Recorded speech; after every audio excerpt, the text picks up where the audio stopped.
तो हेलो दोस्तों, कैसे हैं आप सब। उम्मीद करता हूं कि आप सब ठीक होंगे। आज हम कोशिका के बारे में कुछ खास जानेंगे, तो टाइम वेस्ट न करते हुए अपने टॉपिक को शुरू करते हैं। कोशिका सेल। कोशिका जीवन की मूलभूत इकाई है।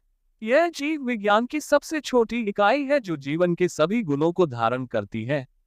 कोशिका के मुख्य भाग। 1. प्लाज्मा मेम्ब्रेन कोशिका की बाहरी परत। 2. साइटोप्लाज्म कोशिका का तरल भाग।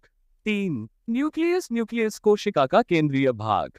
4. माइटोकॉन्ड्रिया ऊर्जा उत्पादन के लिए जिम्मेदार। 5. राइबोसोम्स प्रोटीन संश्लेषण के लिए जिम्मेदार।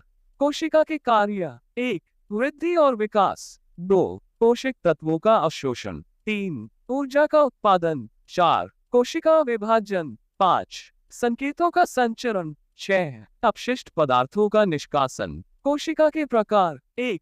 प्रोकैरियोटिक कोशिका प्रोकैरियोटिक सेल जीवाणु और आर्किया की कोशिकाएं। 2. यूकैरियोटिक कोशिका यूकैरियोटिक सेल पादप जंतु और फंगस की कोशिकाएं। कोशिका से जुड़े रोचक तथ्य। 1. मानव शरीर में लगभग 37.2 ट्रिलियन कोशिकाएं होती हैं। 2. कोशिका का आकार लगभग 10-100 माइक्रोमीटर होता है। 3. कोशिका की उम्र लगभग 100-120 दिन होती है। 4. कोशिका में लगभग 20,000-25,000 जीन होते हैं। 5. कोशिका के न्यूक्लियस में लगभग 6 फीट लंबी डीएनए होती है। कोशिका के कार्य। Cell functions. कोशिका जीवन की मूलभूत इकाई है और इसके कार्य जीवन को बनाए रखने में महत्वपूर्ण भूमिका निभाते हैं। यहाँ कुछ मुख्य कोशिका कार्य हैं। 1. वृद्धि और विकास ग्रोथ एंड डेवलपमेंट। 2. पोषक तत्वों का अवशोषण न्यूट्रिएंट एब्जॉर्प्शन।